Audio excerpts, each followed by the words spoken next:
Hello बच्चों, नमस्कार। मैं अजीम खान बेटे मोशन मंच पर आपका स्वागत है। और आज बिल्कुल नया चैप्टर लेकर आए बेटे अपन, और ये लेसन नंबर 12 है, बायोटेक्नोलॉजी एंड इट्स एप्लीकेशन, यानी जैव प्रौद्योगिकी के प्रयोग। तो बेटे इससे पहले अपन ने लेसन नंबर 11 जो आपने पढ़ा होगा, जिसमें था बायोटेक्नोलॉजी। तो पहले तो आप ये जानकारी लीजिएगा कि ये बायोटेक्नोलॉजी क्या है, यानी आनुवांशिक अभियांत्रिकी क्या है, या जैव प्रौद्योगिकी यानी जेनेटिक इंजीनियरिंग क्या है।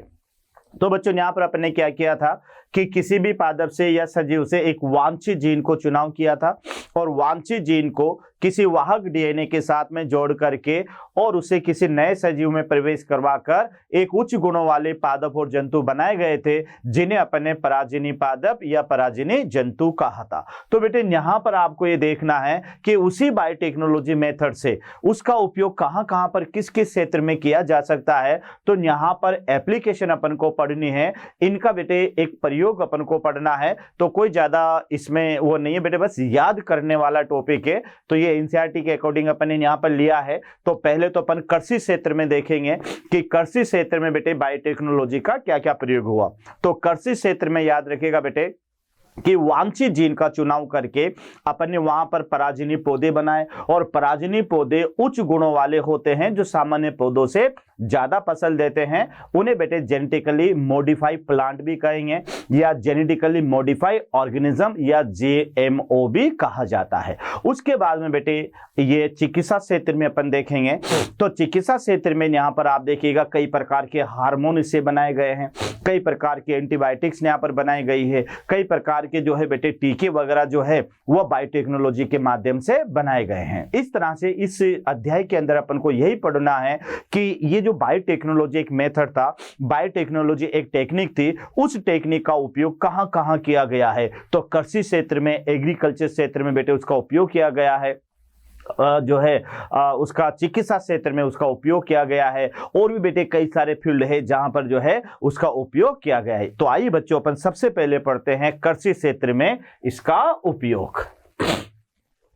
तो पहला लेक्चर हमारा होगा कृषि क्षेत्र में इसका उपयोग। तो यहां आप देखिएगा बेटे कि कृषि क्षेत्र में यानी एग्रीकल्चर फील्ड में जैव प्रौद्योगिकी का उपयोग, यानी application in agriculture of the biotechnology. तो यहां आप देखिएगा बेटे इसका पहला पॉइंट आपको याद रखना है, फिर मैं आपको क्लियर कर दूं कि बेटे एप्लीकेशन है, यानी यहां पर बायोटेक्नोलॉजी के महत्व है। तो महत्व को आप जितना हो सके उतना याद करने की कोशिश करें। तो ये आपको लिख लिख के याद करना होगा, तब जाके ये सारे के सारे पॉइंट बेटे आपको याद होंगे। तो यहां आप देखिएगा कि आनुवांशिकी के रूप में रूपांतरित सूक्ष्म जीवी, इन्हें बेटे जो रूपांतरित सूक्ष्म जीवी है, इनको यहां पर आप कह सकते हो जीएमओ, यानी इसे आप जेनेटिकली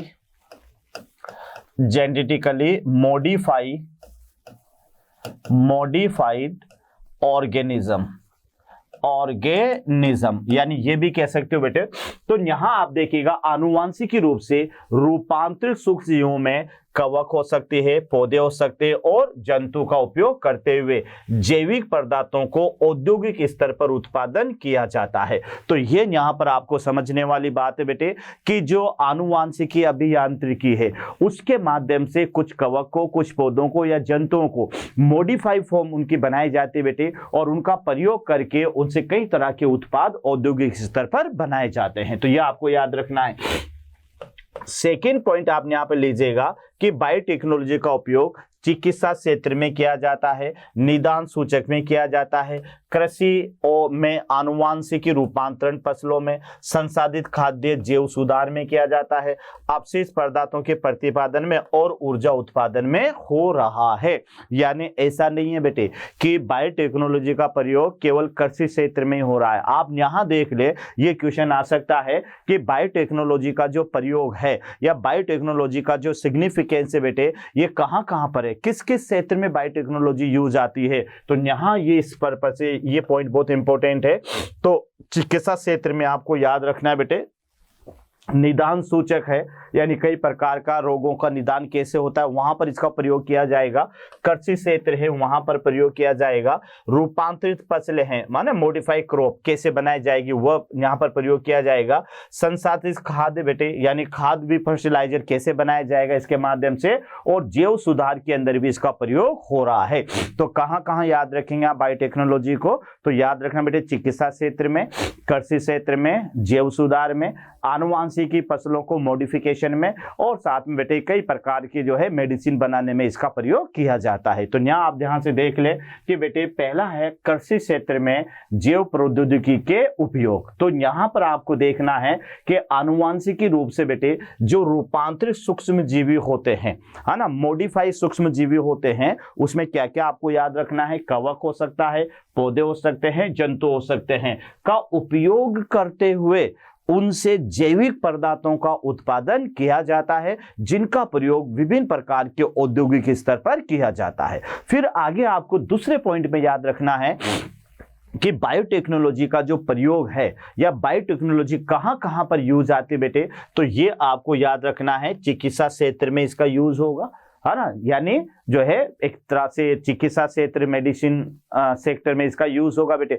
उसके अलावा निदान सूचक में इसका यूज होगा, एग्रीकल्चर में इसका यूज होगा, और जो आनुवांशिक रूपांतरित फसलें होती है बेटे मॉडिफाई क्रॉप जिनको अपन कहते हैं वहां पर इसका यूज होगा।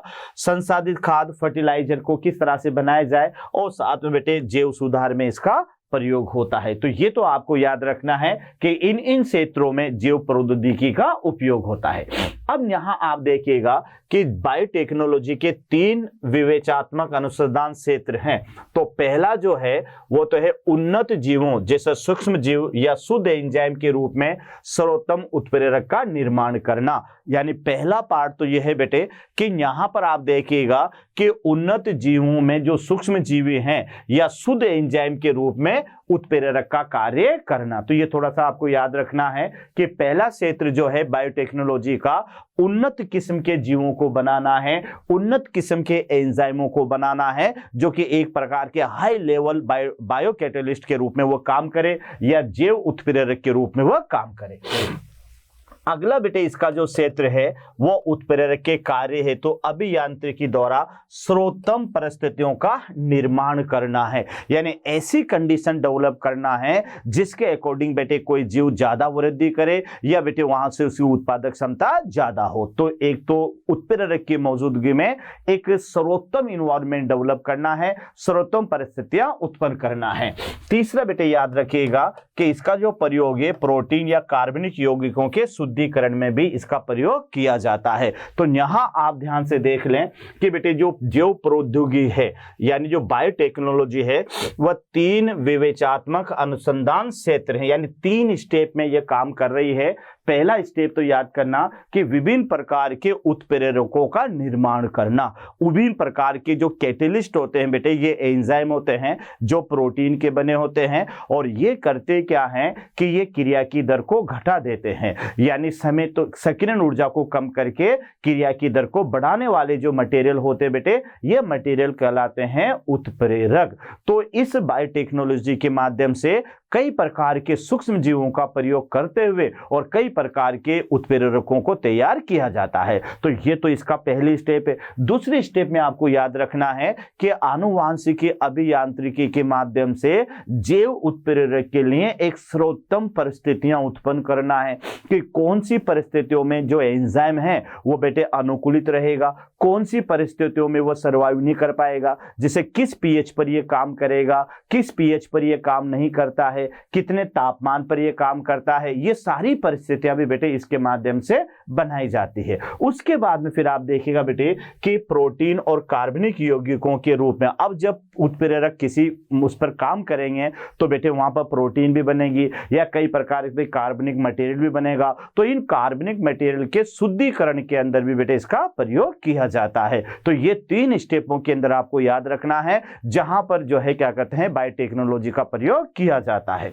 आगे आप यहां पर देखिएगा तो बेटे यहां दे रखा है कृषि में जैव प्रौद्योगिकी का उपयोग। अब यहां पर सबसे पहले क्षेत्र में अपन आते हैं, यानी कृषि में जैव प्रौद्योगिकी का उपयोग, यानी एप्लीकेशन इन एग्रीकल्चर। अब आपको टोटली यहां पर देखना है कि कृषि क्षेत्र में बेटे किस तरह से बायोटेक्नोलॉजी का उपयोग किया जाता है। तो मैं आपको बता दूं बेटे कि सबसे पहले तो हमें उस जीन का चुनाव करना पड़ेगा, जैसे कोई जो है बेटे उत्पादक क्षमता बढ़ाने वाली जीन है, कोई नाइट्रोजन स्थिरीकरण क्षमता बढ़ाने वाली निफ जीन है, कोई बेटे जो है क्या कहते हैं हार्मोन बनाने वाली जीन है। तो ऐसी जीनों का चुनाव करके और उसे बेटे वाहक डीएनए के साथ में जोड़ करके और फिर जो है वहां पर उसे किसी पौधे के अंदर ट्रांसफर किया जाता है। तो बेटे वो पौधा बनता है अन्य पहले वाले पौधों से उच्च गुणों वाला, उसमें कीटों का संक्रमण भी कम होता है, उसके अंदर उत्पादकता क्षमता भी ज्यादा होती है। तो बेटे ये इस तरह से जो है बायोटेक्नोलॉजी का जो प्रयोग है या जो उपयोग है वह कृषि क्षेत्र में किया जाता है। और इसी बायोटेक्नोलॉजी के माध्यम से कई पौधे बेटे ऐसे बना लिए गए हैं जिनकी उत्पादक क्षमता पहले वाले पौधों से ज्यादा है। जैसे आपने बेटे गोल्डन राइस का तो नाम सुना होगा। ये गोल्डन राइस ऐसी चावल है बेटे जिसमें विटामिन ए प्रचुर मात्रा में मिलता है, तो ये भी आपको याद रखना है। उसके अलावा बेटे बीटी कॉटन, अपन पिछले चैप्टर में भी अपन ने पढ़ा था कि बीटी कॉटन, तो बीटी कॉटन बेटे एक ऐसा पौधा है जो जेनेटिकली मॉडिफाई है। इसके अंदर बेटे एक विशेष जीन का ट्रांसफर करके ये बनाया गया है जिसका नाम है बीटी टॉक्सिक जीन। और ये जो बेटे बीटी टॉक्सिक जीन होती है ये कवकों के संक्रमण को रोकने वाली होती है। तो इस तरह से अपन को यहाँ ये देखना है कि ऐसे कौन कौन से पौधे हैं या ऐसे कौन कौन से कारण है जिसके माध्यम से ये कृषि क्षेत्र में बायोटेक्नोलॉजी का प्रयोग किया जाता है। तो सबसे पहले अपन यहाँ देखें, खाद्य उत्पादन में वृद्धि हेतु हम 3 संभावनाओं के बारे में सोच सकते हैं, यानी खाद्य उत्पादन में वृद्धि हेतु। तो ये याद रखना बेटे कि किसी भी फसल की प्रोडक्शन कैपेसिटी बढ़ाने के लिए हम किस तरह से सोच सकते हैं, तो ये 3 बिंदु आपको याद रखना है। तो 3 बिंदु के अंदर सबसे पहला बिंदु तो ये है बेटे कि यहाँ पर कृषि रसायन आधारित कृषि, यानी कृषि रसायन पर आधारित कृषि, यानी द एग्रीकल्चर ऑन फर्टिलाइजर, यानी जो केमिकल पदार्थ होते हैं बेटे उनका प्रयोग करके अपन फसलों की उत्पादकता बढ़ा सकते हैं। ये भी क्लियर, कई प्रकार के केमिकल रसायन, लेकिन बेटे अपन ने पढ़ा था कि अगर ज्यादा से ज्यादा केमिकल रसायन का प्रयोग किया तो बेटे ये प्रदूषण का कारण भी बनते हैं और ये मानव के लिए और जीव जंतुओं के लिए हानिकारक भी होते हैं। लेकिन फिर भी आपको ये याद रखना है कि किसी भी खाद्य उत्पादकता को बढ़ाने के लिए हम 3 बिंदुओं पर विचार कर सकते हैं। सबसे पहला तो अपन क्या करें कि बेटे कई सारे केमिकल का प्रयोग करें जिससे खाद्य उत्पादकता बढ़ जाए। तो पहला है कृषि रसायन पर आधारित कृषि, तो यहां मैं लगा देता हूं बेटे कृषि रसायन पर आधारित कृषि। दूसरा है बेटे यहां पर ये है ऑर्गेनिक कृषि, यानी इसको आप कह सकते हो ऑर्गेनिक फार्मिंग, ऑर्गेनिक फार्मिंग। तो ये थोड़ा सा याद रखना है बेटे, ये है ऑर्गेनिक फार्मिंग। अब इसके बारे में मैं बता दूं कि जो ऑर्गेनिक फार्मिंग है इसमें किसी भी प्रकार के रासायनिक पदार्थ का प्रयोग नहीं किया जाएगा। इसमें विभिन्न प्रकार के जो सूक्ष्म जीवी हैं जो बेटे बायो फर्टिलाइजर के रूप में कार्य करेंगे और उसी के माध्यम से उस फसल की उत्पादकता बढ़ेगी। तो दूसरा आधार जो कृषि का होगा ये ऑर्गेनिक फार्मिंग होगा या कार्बनिक कृषि के आधार पर कृषि। तो ये थोड़ा सा याद रखना। पहले तो क्या है बेटे कृषि रासायनिक पदार्थ के आधार पर या जो कृषि रसायन होते हैं, जो कृषि में जिन केमिकल का बेटे यूज लिया जाता है, तो विभिन्न रासायनिक पदार्थों के आधार पर जो कृषि की जाती है वह बेटे रसायन आधारित कृषि है। दूसरी कृषि है कार्बनिक कृषि, जहां पर विभिन्न प्रकार के रासायनिक पदार्थों का प्रयोग नहीं किया जाता। यहाँ पर जो जैव उर्वरक होते हैं बेटे जिसमें कवक है, जीवाणु है, जैसे आपने नाम सुना होगा राइजोबियम जीवाणु, साइनोबैक्टीरिया, माइकोराइजा, ऐसे जैव उर्वरक का प्रयोग करते हुए और ये खेती की जाती है जहां पर किसी भी प्रकार के केमिकल का प्रयोग नहीं किया जाता। तो ऐसी कृषि को बेटे कहा जाता है ऑर्गेनिक फार्मिंग। और तीसरे प्रकार की जो कृषि है, तीसरे प्रकार की जो कृषि है ये होगी बेटे हमारे पास में आनुवांशिकी निर्मित फसल आधारित कृषि, यानी बेटे जेनेटिकली यानी बायोटेक्नोलॉजी के आधार पर जो कृषि की जाएगी उस कृषि को आप कहोगे आनुवांशिकी आधारित पर कृषि। तो एक बात ध्यान रख ले बेटे कि यहां हमें कृषि क्षेत्र में जैव प्रौद्योगिकी को पढ़ना है। तो खाद्य उत्पादकता में वृद्धि हेतु 3 संभावनाओं के बारे में अपन विचार कर सकते हैं। पहली संभावना क्या याद करोगे कि विभिन्न प्रकार के रासायनिक पदार्थों के द्वारा की जाने वाली कृषि, जिसको कृषि रसायन आधारित कृषि कहेंगे। दूसरा बेटे याद रखना ऑर्गेनिक फार्मिंग। ऑर्गेनिक फार्मिंग का बहुत प्रचलन है भी वर्तमान में, याद करना बेटे। अगर शुद्ध सब्जी आपको खानी हो तो ऑर्गेनिक खाओ, है ना, ये ध्यान रखिएगा। ये मिलते हैं मार्केट के अंदर लेकिन महंगी आती है थोड़ी सी, क्योंकि इसमें ये रासायनिक पदार्थों का प्रयोग नहीं किया जाता।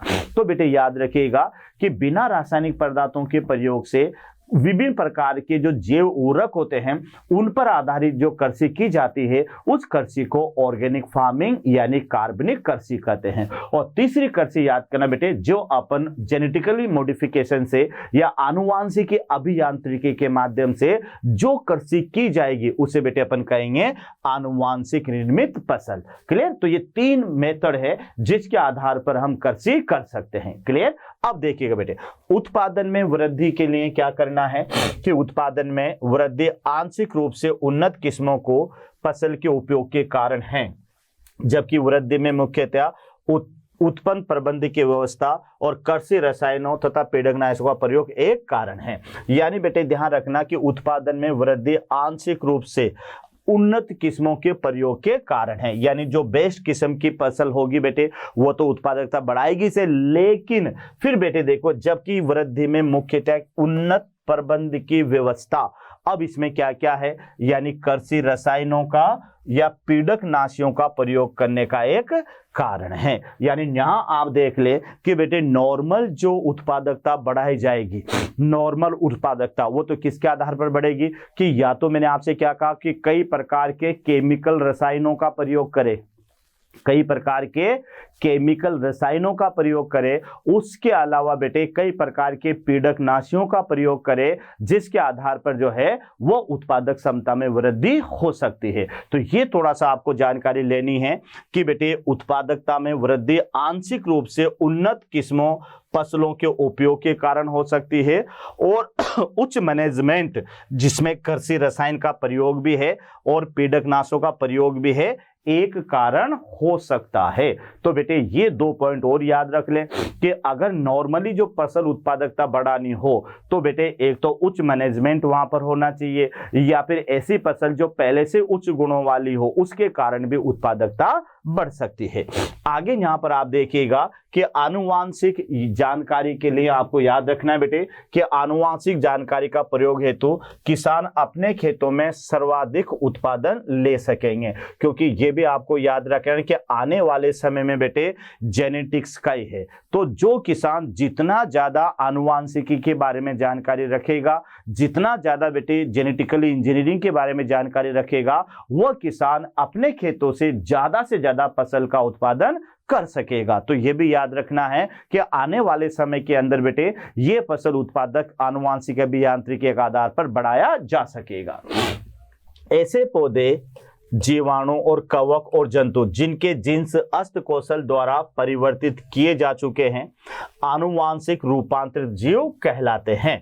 यानी बेटे इसको आप कह सकते हो GMO, यानी क्या कहोगे जेनेटिकली मॉडिफाइड ऑर्गेनिज्म कहलाते हैं, जेनेटिकली मॉडिफाइड ऑर्गेनाइजेशन या ऑर्गेनिज्म कहलाते हैं। तो ये भी याद करना बेटे, ऐसे पौधे, ऐसे जीव या कवक या जंतु जिनके जीन्स को परिवर्तित किया जा चुका है। यानी याद रखना कभी क्वेश्चन आ जाए ना GMO क्या है, तो GMO होता है बेटे जेनेटिकली मॉडिफाइड, यानी इसकी फुल फॉर्म अगर आप याद रखेंगे तो ये है जेनेटिकली मॉडिफाइड ऑर्गेनिज्म। बेटे बहुत इंपॉर्टेंट है, कई बार क्वेश्चन आ जाता है कि GMO क्या होता है। तो आनुवांशिकी अभियांत्रिकी के द्वारा ऐसे पौधे, ऐसे कवक, ऐसे जंतु जिनके जीन में परिवर्तन किया जा चुका है, जिनके जीन में परिवर्तन किया जा चुका है, तो ये पौधे, ये जंतु, यह सजीव जेनेटिकली मॉडिफाइड सजीव कहलाते हैं। तो याद कर लेना बेटे कि आनुवांशिकी अभियांत्रिकी के द्वारा कुछ ऐसे पौधे, कवक और जंतु हैं जिनके जीन में परिवर्तन किया जा चुका है, तो ऐसे सजीव कहलाएंगे जेनेटिकली मॉडिफाइड ऑर्गेनिज्म, यानी जो है जेनेटिकली आनुवांशिक रूपांतरित सजीव कहलाते हैं। जीएमओ का मुख्य व्यवहार स्थानांतरित जीन की प्रकृति, परपोषी पौधे, जंतु या जीवाणु की प्रकृति, खाद्य जाल पर निर्भर करती है। यानी जीएमओ का जो व्यवहार है बेटे, है ना, जीएमओ जो पौधे उनका व्यवहार स्थानांतरित जीन की एक तो प्रकृति है, परपोषी पौधे हैं, जीवाणु की प्रकृति है या खाद्य जाल आदि पर निर्भर करती है। तो ये थोड़ा सा आपको याद रखना है। तो एक बार और देख ले बेटे, ये है जीएमओ। जीएमओ, तो जीएमओ का जो व्यवहार है वो किस किस पर निर्भर करता है? स्थानांतरित जीन की प्रकृति, यानी बेटे इस पौधों में कौन सी जीन को ट्रांसफर किया गया है उसकी प्रकृति पर यह निर्भर करेगा। उसके अलावा परपोषी पौधा, यानी ये किस पौधे पर परपोषी है, किस पर होस्ट सेल के रूप में बेटे इसको रखा गया है। उसके अलावा जंतु या जीवाणु की प्रकृति या खाद्य जाल पर निर्भर करता है। तो ये थोड़ा सा आपको याद रखना है कि बेटे सबसे पहले तो क्वेश्चन बन सकता है व्हाट इज द जीएमओ, यानी आनुवांशिकी रूपांतरित सजीव किसे कहते हैं। तो फिर आपके पास क्या जवाब है कि ऐसे सजीव, ऐसे पौधे, कवक और जंतु जिनकी जीन में परिवर्तन किया जा चुका है, तो ऐसे सजीवों को आनुवांशिक रूपांतरित सजीव यानी जीएमओ कहलाते हैं। ये जो जीएमओ है बेटे, तो जीएमओ का जो व्यवहार है, इनका जो गुण है, वह एक तो जो इनके अंदर जीन को ट्रांसफर किया गया है तो उस स्थानांतरित जीन की प्रकृति पर निर्भर करता है। कौन सी फोसद सेल में बेटे के माध्यम से इसे लाया गया है तो परपोषी पर निर्भर करता है। कौन से जीवाणु या जंतु की कोशिका के माध्यम से इसको बेटे जोड़ा गया है तो उसकी प्रकृति पर भी निर्भर करता है। तो ये थोड़ा सा आप याद रख लें कि जीएमओ का जो व्यवहार है बेटे, ये व्यवहार स्थानांतरित जीन की प्रकृति है या परपोषी पौधे है या फिर जीवाणु की प्रकृति या खाद्य जाल पर निर्भर करता है। जीएम, ये पूरा याद है बेटे, जीएमओ पौधे का उपयोग कई प्रकार के लाभदायक रूप में किया जाता है। यानी बेटे अधिक, जैसे बीटी कॉटन है, बीटी ब्रिंजल है और भी कई सारे गोल्डन राइस है, ये सारे के सारे जीएमओ हैं, यानी ये आनुवांशिकी रूपांतरित पादप है। तो इनका प्रयोग बेटे कई सारे संसाधनों में इसका प्रयोग किया जाता है। तो ये यहाँ पर आपको याद रखना है। आगे आप देखिएगा बच्चों कि यहाँ आप देखो कि आनुवांशिक रूपांतरण द्वारा, अब यहाँ आपको देखना है कि आनुवांशिक रूपांतरण द्वारा क्या क्या होता है। तो जो अजैव प्रतिबल है, जैसे ठंडा है, सूखा है, लवण है, ताप है, के प्रति अधिक सहिष्णु फसलों का निर्माण, यानी ये बेटे जीएमओ का है। पहला प्रयोग तो ये है कि ये जो अजैव प्रतिबल होते हैं इनके प्रति बेटे ये ज्यादा प्रतिरोधी होते हैं। यानी जीएमओ आनुवांशिक रूपांतरण के गुण या जीएमओ के गुण, जीएमओ के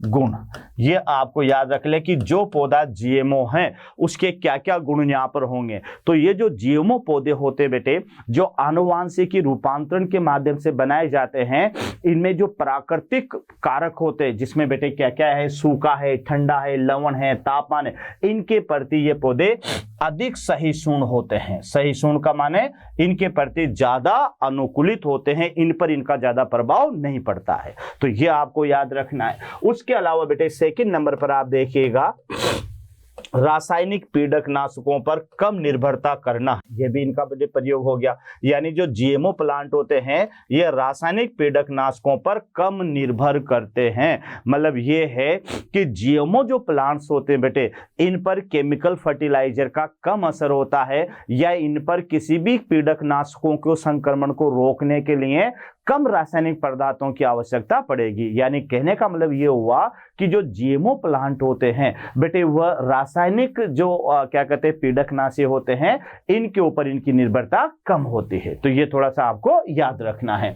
उसके बाद में बेटे आप देखिएगा नंबर थर्ड, कटाई पश्चात होने वाली नुकसान को कम करने में सहायक होते हैं, ये भी याद रखना बेटे।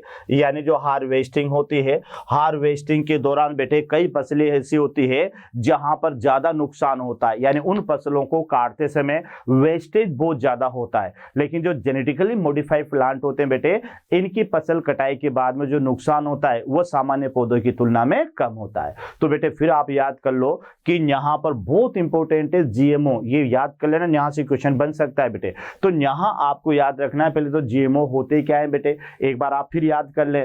तो कई सारे ऐसे सजीव जिनकी जीन को परिवर्तित किया जा चुका है आनुवांशिक अभियांत्रिकी के द्वारा, तो वह कहलाते हैं आनुवांशिक रूपांतरित सजीव, यानी जीएमओ। ये याद रखना है। जीएमओ जो पौधे होते हैं बेटे, वह किस किस के ऊपर निर्भरता, उनके व्यवहार किस किस पर निर्भर करता है, तो जिस जीन को उनके अंदर ट्रांसफर किया गया है, तो स्थानांतरित जीन की प्रकृति पर निर्भर करता है, परपोषी पर निर्भर करता है, और जीवाणु की प्रकृति पर निर्भर करता है। उसके बाद में सबसे इंपॉर्टेंट है कि जो आनुवांशिकी रूपांतरित सजीव है उनके गुण क्या क्या हैं। तो पहला गुण तो यह है कि बेटे वो जो अजैव प्रतिबल होता है, मतलब अत्यधिक ठंड पड़ना, अत्यधिक गर्मी पड़ना, तापमान बढ़ना, इनके प्रति वह ज्यादा सहिष्णु होते हैं। ज्यादा सहिष्णु का माने होता है ज्यादा एडाप्टेड होते हैं, यानी इन पर अगर ज्यादा गर्मी भी पड़ेगी, ज्यादा सर्दी भी पड़ेगी तो ज्यादा प्रभाव नहीं पड़ेगा। दूसरी बात बेटे ये याद रखना कि जो साधारण फसल होती है, जो साधारण फसल होती है तो उनमें हमें पीड़कनाशी या कई प्रकार के कवकनाशी का प्रयोग ज्यादा करना पड़ता है, क्योंकि वहां पर कीटों का संक्रमण ज्यादा होता है। लेकिन जो जीएमओ प्लांट्स होते हैं उनमें आपको पीड़कनाशी या कवकनाशी या जो कृषि रसायन होते बेटे उनका प्रयोग कम से कम करना पड़ेगा। ये भी आपको बेनिफिट हो गया। दूसरा आपको यह है कि फसल काटने के बाद में सामान्य फसल में ज्यादा नुकसान होता है, तो वह नुकसान बेटे इन पौधों में कम से कम होता है। चलिए उसके बाद में आप देखो नंबर 4, पौधे द्वारा खनिज उपयोग क्षमता में वृद्धि, है ना, ये याद रखना। पौधों द्वारा खनिज उपयोग क्षमता में वृद्धि मतलब ये है कि ये शीघ्र मृदा से उर्वरता समापन को रोकते हैं। ये भी बहुत इंपॉर्टेंट है बेटे, वरना तो होता क्या है बेटे कि जो साधारण फसल होती है ना, ये फसल मिट्टी से क्या करते हैं बेटे, धीरे धीरे खनिज लवणों को खाकर या उन्हें यूज लेकर खत्म कर देती है। फिर बाद में वहां पर बेटे या तो हमें खाद मिलानी पड़ती है या फिर दूसरी फसल को उगाना पड़ता है। लेकिन ये जो जीएमओ प्लांट्स होते हैं बच्चों, ये जीएमओ प्लांट्स क्या करते हैं कि मृदा से पोषण को धीरे धीरे अवशोषित करते हैं, ताकि एक साथ वहां की मृदा में पोषक तत्वों की कमी ना आए। तो यहां पर आप देख लीजिएगा कि पौधों द्वारा खनिज उपयोग की क्षमता में वृद्धि, तो ये पौधों द्वारा खनिज उपयोग की क्षमता में वृद्धि होगी और साथ में मृदा में खनिज तत्वों की संख्या में ये वहां की उसकी उर्वरता को बनाए रखते हैं। तो ये आपको यहां पर याद रखना है। और साथ में खाद्य पदार्थों की जो पोषणिक स्तर में वृद्धि, और ये इसका 5वां है कि जो खाद्य पदार्थ होते हैं उनकी पोषणिक गुणवत्ता में ये वृद्धि करते हैं। जिसे यहां दे रखा बेटे विटामिन ए, समृद्ध धान यानी गोल्डन राइस। तो ये याद रखना बेटे कि यहां ये जो गोल्डन राइस है ये विटामिन ए का प्रचुर स्रोत है। गोल्डन राइस याद कर लेना, कई बार क्वेश्चन आता है बेटे कि गोल्डन राइस जो है ये विटामिन ए का प्रचुर स्रोत है। तो यहां पर आप देखो कि खाद्य पदार्थों के प्रति उनकी पोषण की जो गुणवत्ता है उसमें भी ये पौधे वृद्धि करते हैं। तो बहुत इंपॉर्टेंट पॉइंट है जो आपको याद रखना है। अगेन मैं रिपीट कर रहा हूं बेटे कि आनुवांशिकी रूपांतरण द्वारा यानी जीएमओ पादपों के गुण, क्या क्या गुण यहां पर होने चाहिए वो आपको यहां पर पढ़ना है। तो पहला गुण तो यह है कि जो जीएमओ पौधे होते हैं ये अजैव प्रतिबल के प्रति ज्यादा सहिष्णु होते हैं, यानी ये पौधे अत्यधिक गर्मी में, अत्यधिक ठंड में या तापमान में को भी सहन करने की क्षमता रखते हैं। क्लियर। रासायनिक पीड़कनाशकों पर इनकी कम निर्भरता है, यानी जो रासायनिक केमिकल होते हैं बेटे, पीड़कनाशी हो या कवकनाशी हो, उन पर ये पौधे ज्यादा निर्भर नहीं रहते, क्योंकि इन पौधों में कीटों का या कवकों का संक्रमण कम से कम होता है। उसके बाद में बेटे कटाई पश्चात होने वाले नुकसान को कम करने में सहायक होते हैं, यानी फसल को काटने के बाद में बेटे जो वेस्टेज नुकसान होता है वो सामान्य फसल में ज्यादा होता है, लेकिन इन पौधों में ये नुकसान कम होता है। चौथा आपको याद रखना है कि ये जो पौधे होते हैं, ये पौधे जो है खनिज उपयोग की क्षमता को बढ़ा देते हैं। यानी ये जो पौधे हैं ये खनिज का उपयोग कैसे किया जाए ये उसको क्षमता को बढ़ा देते हैं। और साथ में बेटे जो खाद्य पदार्थ वाले पौधे होते हैं उनमें उसकी खाद्य गुणवत्ता को बढ़ा देते हैं। और इसका एक अच्छा उदाहरण है कि बेटे बायोटेक्नोलॉजी के माध्यम से एक धान का पौधा बनाया गया जिसको गोल्डन राइस कहते हैं, है ना। तो गोल्डन राइस जो है ये विटामिन ए का प्रचुर स्रोत माना जाता है। तो ये आपको यहां पर याद रखना है।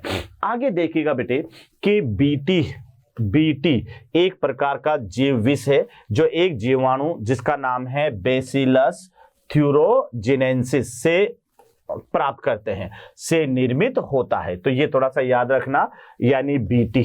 तो एक बार और, बीटी जीव विष जो है बेटे ये जीवाणु से क्लोनीकृत होकर पौधे में अभिव्यक्त होकर कीटों के प्रति प्रतिरोधकता पैदा करती है, जिससे कीटनाशकों के उपयोग की आवश्यकता नहीं रह गई। बहुत ही इंपॉर्टेंट है। यानी यहां आप देख ले बेटे कि यहां पर एक जीवाणु है, ये मैं नया लिख रहा हूं, इस जीवाणु का नाम है बेसिलस थ्यूरोजिनेंसिस। क्लियर? इसको आप क्या कहोगे? बीटी। ये तो जीवाणु का नाम है। इस जीवाणु से बेटे एक टॉक्सिक जीन को यहां पर टॉक्सिक जीन को लिया, जिस जीन का नाम है BT toxic gene. BT toxic gene, BT toxic gene को बेटे ट्रांसफर किया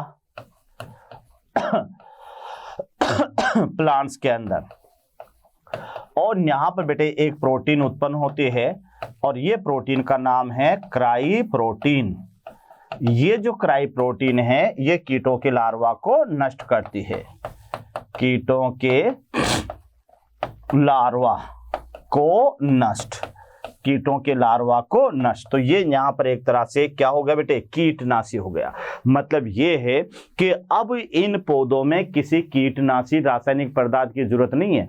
अगर बीटी टॉक्सिक जीन को अपने उस पौधे के अंदर ट्रांसफर कर दिया तो फिर वो पौधा अब यहां पर क्या हो जाएगा बेटे? वो पौधा हो जाएगा कीट प्रतिरोधी, कीट प्रतिरोधी। तो यहां आप ध्यान से देख ले कि बेटे एक जीन का नाम याद कर ले, बीटी टॉक्सिक जीन।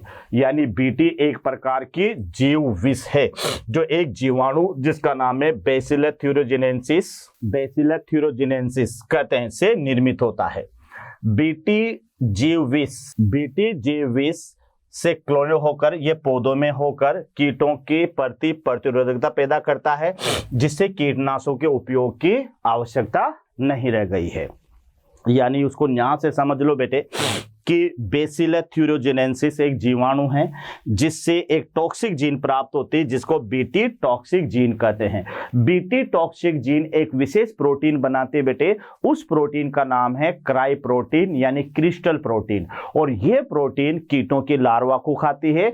तो फिर जिस पौधे के अंदर अपन इस जीन को ट्रांसफर कर देंगे तो उन पौधों के अंदर कीटों का संक्रमण नहीं रहेगा, यानी वह पौधे क्या होंगे? कीटों के प्रति ज्यादा प्रतिरोधी होंगे। तो कहने का मतलब यह हुआ कि बेटे अगर पौधों के अंदर बीटी टॉक्सिक जीन को पहुंचा दिया जाएगा तो उन पौधों को फिर ज्यादा कीटनाशी या पीड़कनाशी के ऊपर निर्भर नहीं रहना पड़ेगा। यहां तक आपको याद रखना है। इस तरह से जैव पीड़कनाशकों का निर्माण होता है, जैसे एग्जाम्पल है बीटी कॉटन। बीटी कॉटन ये मोस्ट कॉमन एग्जाम्पल है बेटे जिसको आपको याद रखना है। बीटी मक्का, धान, टमाटर, आलू, सोयाबीन आदि से बनाए गए हैं। तो ये थोड़ा सा आपको याद रखना है। मैं एक बार फिर रिपीट कर देता हूं बेटे कि यहां पर आपको ध्यान रखना है कि एक विशेष जीवाणु का नाम है, जीवाणु का नाम याद रह जाएगा ना बच्चों, क्या नाम है? बेसिलस थ्यूरोजिनेंसिस। ये ऐसा जीवाणु है जो एक गर्म आवास में ये पाया जाता है। तो बेटे इस जीवाणु से एक विशेष जीन निकाली जाती है जिसका नाम है बीटी टॉक्सिक जीन। और ये बीटी टॉक्सिक जीन एक विशेष प्रोटीन बनाती है जिसे क्रिस्टल प्रोटीन या फिर बेटे क्राई प्रोटीन भी कहा जाता है। और ये क्राई प्रोटीन ये कीटों के लार्वा को नष्ट करती है। अब होगा क्या कि बेटे इस जीन को किसी पौधे के अंदर स्थानांतरित कर दिया जाएगा तो ये जो पौधा है अब ये पौधा कीट प्रतिरोधी हो जाएगा। मतलब इस पौधे की निर्भरता अब कीटनाशी पर या पीड़कनाशी पर नहीं रहेगी। यहां तक क्लियर। तो ऐसे पौधे जो बनाए गए हैं उसमें बेटे बीटी कॉटन भी आता है, बीटी मक्का, बीटी जो है धान, बीटी टमाटर, बीटी आलू, बीटी सोयाबीन, यहां तक बना लेंगे बेटे। ये यहां पर बीटी धान है, तो याद रखना बीटी कॉटन के साथ साथ में बीटी मक्का, धान, टमाटर, आलू या सोयाबीन बना लिए गए हैं। तो ये यहां पर आपको याद रखना है। आगे अपन देखते हैं बेटे, तो यहां आप देखो कि बीटी कपास, अब ये यहां पर इसको डिटेल बताया गया है, बीटी कपास यानी बीटी कॉटन, बीटी कॉटन। तो ये बहुत इंपॉर्टेंट है बेटे, शॉर्ट नोट्स आ सकता है कि बीटी कपास पर कुछ जो है नोट्स लिखो। तो आप देखो कि बेसिलस थ्यूरोजेनेसिस की कुछ नस्लें ऐसी प्रोटीन का निर्माण करती है जो कीटों जैसे कि लिथोडोप्टेन तंबाकू की कली का कीड़ा है ना, सैनिक कीड़ा, कोलियोप्टेरिक्स भृंग है, डोप्टेरॉन मक्खी मच्छर को मारने में सहायक होते हैं। तो ये थोड़ा सा यहाँ आप याद रख लें बेटे। यहाँ पर बेसिलस थ्यूरोजेनेसिस कुछ नस्लें ऐसी प्रोटीन का निर्माण करती है जो विशेष कीटों जैसे लिथोडोप्टेन तंबाकू का कली का कीड़ा है बेटे, या सैनिक कीड़ा, कोलियोप्टेरॉन ये भृंग है, और डेप्टोरॉन ये मक्खी मच्छर को मारने में सहायक होती है। तो ये आपको याद रखना है। बीटी थ्यूरोजेनेसिस अपनी वृद्धि में विशेष अवस्था में कुछ प्रोटीन रवा का निर्माण करती है और इन रवों में विषाक्त कीटनाशक प्रोटीन होती है। मैं आपको इस प्रोटीन के बारे में बता दूं, ये विषाक्त कीटनाशक प्रोटीन होते बेटे क्राई प्रोटीन, ये याद कर लेना। ये विशेष कीटनाशक जो प्रोटीन होगी ये प्रोटीन होगी क्राई प्रोटीन। तो एक बार फिर रिपीट कर ले कि जो बीटी थ्यूरोजेनेसिस होगा वो अपनी वृद्धि के दौरान कुछ प्रोटीन रवे का निर्माण करता है जो कि ये रवे विषाक्त कीटनाशक प्रोटीन होते हैं। वास्तव में बीटी जीन विष प्रोटीन प्राक जीव निष्क्रिय रूप से होता है। जो ही कीट इस निष्क्रिय जीव विष को खाता है तो इसके रवे आत्म क्षारीय पीएच के कारण घुलनशील होकर सक्रिय रूप में परिवर्तित हो जाते हैं और आगे चलकर बेटे उस कीट को मार देते हैं। तो यहाँ आप ध्यान से देख लें कि यहाँ पर बीटी थ्यूरोजेनेसिस जीन अपनी वृद्धि के दौरान कुछ विषैले प्रोटीन रवे बनाता है, विषाक्त कीटनाशक प्रोटीन होता है। वास्तव में बीटी जीव जो होते हैं ये जो विष प्रोटीन है ये प्राक विष निष्क्रिय रूप में होता है। ये भी याद रखना बेटे, शुरुआत में ये जहरीला नहीं होता, ये निष्क्रिय रूप से होता है। जो ही कीट इस निष्क्रिय जीव विष को खाता है, यानी अब क्या किया जाएगा कि जिस फसलों पर बेटे इस निष्क्रिय जीव वाले फसल को जब ये कीट खाएगा तो ये जो निष्क्रिय जीव प्रोटीन है ये उसके आंत में जाएगी और सारे माध्यम में जाते ही बेटे ये सक्रिय प्रोटीन के अंदर बदल जाएगी और सक्रिय प्रोटीन के अंदर बदलते ही ये वहां पर विष का कार्य करेगी और उस कीट को मार देगी। तो यहां आप देख लीजिएगा, थोड़ा सा टॉपिक लंबा तो है बेटे, यानी बीटी कॉटन, बीटी कॉटन। तो आप देख लीजिएगा कि बेसिलस थ्यूरोजेनेसिस की कुछ नस्लें, ये याद रखना बेटे, ये विशेष प्रोटीन का निर्माण करती है ना, जो कि कीटों को मारती है। अब ये कीटों के नाम दे रहे कि आपको याद रखना है। बीटी थ्यूरोजेनेसिस जो जीन है वृद्धि के विशेष अवस्था में ये विशेष प्रोटीन रवे बनाती है बेटे, और ये जो प्रोटीन रवे होते हैं ये वास्तव में प्राक जीव विष निष्क्रिय रूप में होता है। यानी शुरुआत में बेटे ये जो जीवाणु है ये जो विषाक्त प्रोटीन बनाएगा ये निष्क्रिय अवस्था में होगी। अब आगे पढ़ो कि बेटे जो ही कोई कीट इस निष्क्रिय जीव विष को खाता है, यानी निष्क्रिय जीव विष वाले पौधे या पत्तियों को खाता है, तो बेटे इसके रवे आत्म क्षारीय पीएच पर, यह भी याद रखना बेटे, आत्म क्षारीय पीएच पर ये घुलनशील होकर क्या होगा बेटे, सक्रिय रूप में परिवर्तित हो जाएंगे। और जैसे बेटे ये सक्रिय रूप में परिवर्तित होंगे तो बेटे ये आगे चलकर ये विष का कार्य करेगा। तो आप देखिएगा कि यहां बेटे आगे दे रखा है कि देखिएगा सक्रिय जीव विष मध्य आंत के उपकलीय कोशिकाओं को सतह से बंद कर उन छिद्रों का निर्माण करते हैं जिस कारण कोशिकाएं फूलकर फट जाती है और परिणामस्वरूप कीट की मृत्यु हो जाती है। तो यहां आप इसको पूरी तरह से समझिएगा कि बेटे जो बीटी कॉटन है तो ये बेसिलस थ्यूरोजेनेसिस एक जीवाणु है जहां से एक विशेष जीन बना प्राप्त होती है बेटे, उस जीन का नाम है बेसिलस थ्यूरोजेनेसिस विष जीन। ये विष जीन बेटे क्या करती है कि विशेष विषैले प्रोटीन रवे बनाती है। क्लियर? अब ये प्रोटीन रवे पहले पहले निष्क्रिय अवस्था में होते हैं। जैसे कोई कीट इस पौधे पर संक्रमण करता है तो बेटे इस पौधे से ये जो निष्क्रिय प्रोटीन रवे होते हैं ये उसके आंत में चले जाते हैं, उसके आंत में जाते हैं, क्षारीय माध्यम में बेटे ये कन्वर्ट हो जाते हैं सक्रिय प्रोटीन रवों में, और जैसे सक्रिय प्रोटीन रवों में कन्वर्ट होते हैं ये बेटे ध्यान रखना ये उसके आंत की उपकला कोशिकाओं में छेद पैदा कर देंगे, है ना, उसके अंदर पोर पैदा कर देंगे, ये याद रखना। और जैसे बेटे उसमें छेद का निर्माण करते हैं जिस कारण कोशिकाएं फूल कर फटना शुरू हो जाती है और उस कीट की मृत्यु हो जाती है। तो इस तरह से ये काम करते हैं तो वहां पर कीट की मृत्यु हो जाएगी, यानी उस पौधे पर कीटों का संक्रमण नहीं होगा। आगे देखिएगा बेटे, विशिष्ट बीटी जीव विष जीन्स बैसिलस थ्यूरोजिनेंसिस से पृथक कर कई फसलों जैसे कपास में समाविष्ट किया जा चुका है। यानी बेटे ये जो बीटी विष है, बीटी टॉक्सिक जीन है बेटे, इसे उस जीवाणु से प्राप्त करके कई फसलों के अंदर ट्रांसफर करा करके उन्हें कीटों के प्रति प्रतिरोधी बनाया जा चुका है।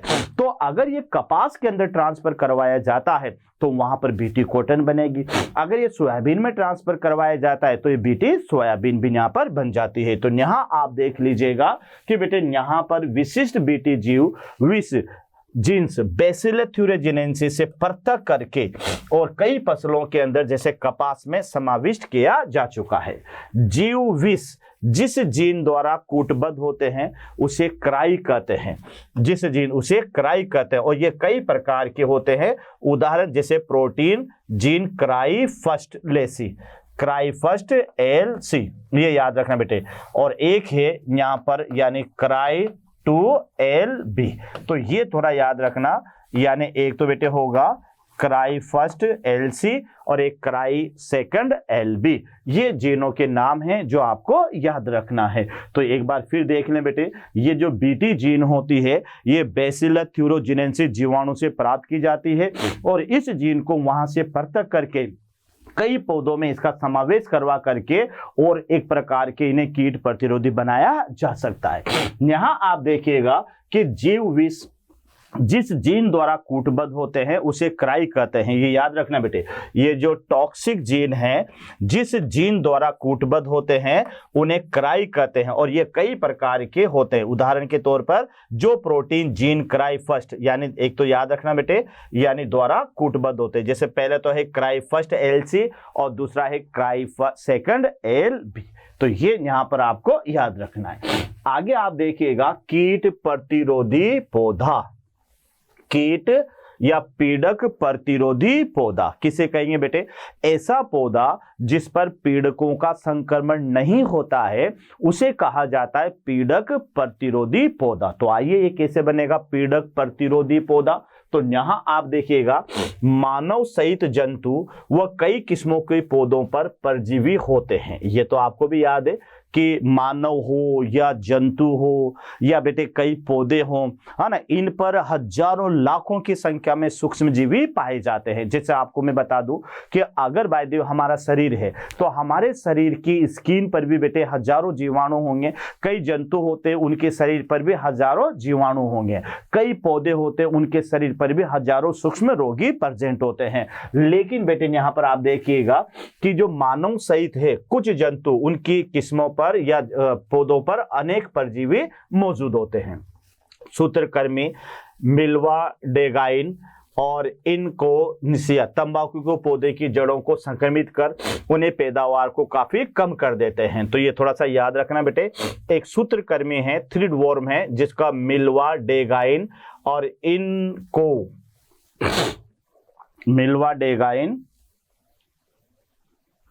मिल्वा डेगाइन और इनकोग्निसियस, ये बेटे ध्यान रखना, मिल्वा कोडाइन और इनकोग्नियस तंबाकू के पौधों की जड़ों को संक्रमित कर पैदावार को काफी कम कर देते हैं। अब देखो यहां पर यानी कई, मैंने क्या कहा, कई पीड़कनाशी होते हैं बेटे जो कि पौधों को संक्रमित करके उनकी पैदावार को कम कर देंगे। अब यहां पर क्वेश्चन आता है कि तंबाकू को संक्रमित करने वाले जो है सूत्रकृमि का नाम बताओ। तो बेटे ये सूत्रकृमि है मिल्वा डेगाइन और इनकोग्निसिया। इनकॉग्निशिया, तंबाकू को पौधे की जड़ों को संक्रमित करेंगे और उनकी पैदावार को काफी कम कर देता है। उपरोक्त संक्रमण को रोकने हेतु एक नवीन योजना को स्वीकार किया गया है जो आरएनए अंतःक्षेपण प्रक्रिया पर आधारित है। ये याद रखना बेटे, आरएनए अंतःक्षेपण यानी जो है इंजर्शन की प्रक्रिया पर आधारित है। आरएनए अंतःक्षेप सभी ससीम केंद्रीय जीनों में कशेरुक की सुरक्षा की एक विधि है। ससीम केंद्रीय का माने होगा बेटे यूकेरियोटिक जीन, यूकेरियोटिक, और कोशिकीय सुरक्षा यानी यहाँ पर जीनों में कोशिकीय सुरक्षा की एक विधि है। तो ये थोड़ा सा याद रखना, आरएनए अंतःक्षेप सभी यूकेरियोटिक जो जीन हैं बेटे उनकी कोशिकीय सुरक्षा के लिए ये आवश्यक होती है। तो यहां भी आपको याद रखना है कि इन संक्रमण को रोकने हेतु एक नवीन योजना को स्वीकार किया गया है बेटे, उसका नाम है आरएनए अंतःक्षेप प्रक्रिया। यानी आरएनए के माध्यम से बेटे किसी भी जीन को यहां पर कोशिका की सुरक्षा प्रदान करना, तो ये कहलाएगा आरएनए अंतःक्षेप प्रक्रिया। तो ये भी आपको याद रखना है। आगे बेटे आप देखिएगा, एक बैक्टीरिया का नाम है एग्रोबैक्टीरियम। एग्रोबैक्टीरियम संवाहों का उपयोग कई सूत्रकर्मी यानी थ्रेडवर्म विशिष्ट जीनों को परपोषी पौधे में प्रवेश करवाया जा चुका है और डीएनए का प्रवेश इस प्रकार कराया जाता है कि परपोषी कोशिका में और प्रति अर्थ यानी आरएनए का निर्माण करता है। यानी बेटे ये याद रखना, जैसे एड्स वगैरह में ऐसा होता है कि डीएनए को वहां पर आरएनए को प्रवेश करवाते हो, डीएनए बन जाता है। तो यहां आप देखिएगा एग्रोबैक्टीरियम का प्रयोग करके, ये एग्रोबैक्टीरियम अगर याद हो आपको तो बेटे टीआई प्लाज्मिड, आरआई प्लाज्मिड, एक तो टीआई और एक होता है बेटे आरआई प्लाज्मिड। इन दोनों प्लाज्मिडों को जिससे लिया जाता है उसका नाम है एग्रोबैक्टीरियम। तो बेटे ये दो तरह का होगा, एग्रोबैक्टीरियम टूमिफेसिएंस भी होता है और एग्रोबैक्टीरियम राइजोजिन्स भी होता है। तो एग्रोबैक्टीरियम का प्रयोग कई सूत्रकर्मी जीनों को परपोषी पौधों में प्रवेश करवाया जाता है और डीएनए का प्रवेश इस प्रकार से कराया जाता है कि परपोषी कोशिका में सेंस और एंटीसेंस आरएनए का निर्माण करता है। यानी बेटे वहां पर एक तरह से एमआरएनए के कुछ पार्ट तो सेंस होते हैं, कुछ पार्ट एंटी सेंस होते हैं, तो उसका निर्माण ये करता है। दोनों आरएनए एक दूसरे के पूरक होते हैं और द्विसूत्रीय आरएनए का निर्माण करते हैं। तो ये भी याद रखना बेटे कि परपोषी कोशिका में दो तरह के आरएनए बनेंगे, एक तो सेंस आरएनए और एंटी सेंस। तो यहाँ पर एक स्ट्रैंड तो इसकी सेंस रहेगी और एक स्ट्रैंड इसकी नॉन सेंस रहेगी। तो इस तरह से यहाँ पर आरएनए बनेगा, यह आरएनए कैसा होगा, डबल स्ट्रैंड आरएनए होगा। तो यह भी याद रखना, यहां पर ये जो आरएनए होगा ये कहलाएगा डीएस आरएनए, जिसमें आरएनए अंत से प्रारंभ हो जाता है और इसी कारण से सूत्रकर्मी की विशेष दूत आरएनए निष्क्रिय हो जाता है और जो यहां पर सूत्रकर्मी का जो आरएनए होगा वह निष्क्रिय हो जाएगा। विशिष्ट अंतःक्षेपीय आरएनए की उपस्थिति में परजीवी जीवित नहीं रह पाता है और इस प्रकार परजीवी पौधे अपनी सुरक्षा परजीवी से ही करते हैं। तो यह भी याद रखना बेटे, इस प्रकार जो पौधे होते हैं वो अपनी सुरक्षा उसी परपोषी या परजीवी से कर लेते हैं। कारण क्या हुआ कि उसके अंदर जैसे अपने बेटे डीएनए को प्रवेश करवाया, तो डीएनए को प्रवेश करवाने के साथ ही बेटे वहां पर उसने दो सूत्रीय आरएनए बनाए, एक तो सेंस स्ट्रैंड वाला और एक नॉन स्ट्रैंड वाला। जैसे द्विसूत्रीय आरएनए बनता है बेटे, तो ये क्या करता है कि सूत्रकर्मी की जो विशेष आरएनए जो होता है ना मेन परजीवी का, तो उस आरएनए को ये द्विसूत्रीय आरएनए क्या कर देगा, निष्क्रिय कर देगा। और जैसे बेटे परजीवी का जो आरएनए निष्क्रिय होगा तो वो परजीवी फिर जीवित नहीं रहता और उसकी डेथ हो जाती है। तो इस तरह से ये जो यहाँ पर परजीवी पौधे होते हैं वो पौधे अपनी सुरक्षा उस परजीवी से कर लेते हैं। तो यह यहाँ पर आपको याद रखना है। तो इस तरह से बच्चों ये था हमारे पास में कृषि क्षेत्र में कृषि क्षेत्र में बायोटेक्नोलॉजी का उपयोग। तो मैं आपको पहले बता चुका हूं बेटे कि ये टॉपिक थोड़ा सा याद करने का ही है, लिख लिख कर याद करने का है। इसमें कोई एक सा डायग्रामेटिक संरचना नहीं है, बस ये आपको याद करना है, जो जहां लिखा हुआ है उसे लिख लिख के याद करें, तभी ये टॉपिक याद होगा। तो बेटे कुल मिलाकर ये पढ़ने वाला टॉपिक है, याद करने वाला टॉपिक है, बार बार लर्न करोगे तो ये टॉपिक याद होगा, क्योंकि टॉपिक का नेम है बेटे एप्लीकेशन ऑफ द बायोटेक्नोलॉजी। तो एप्लीकेशन का माने यूजेज होते बेटे, और ये यूजेज को केवल पढ़ाई जाएगा। जितना ज्यादा आप इनको लिख लिख के याद करेंगे ये आपको याद होता जाएगा। ओके बेटे, थैंक यू वेरी मच। आशा करता हूं हमारे टॉप एजुकेटर का यह लेक्चर आपको पसंद आया होगा। अगर पसंद आया है तो वीडियो को लाइक करिए, चैनल को सब्सक्राइब करिए और शेयर भी करिए, क्योंकि ज्ञान बांटने से बढ़ता है और सही बताऊं तो पुण्य भी मिलता है। मुझे सुनने के लिए बहुत बहुत धन्यवाद। Thank you.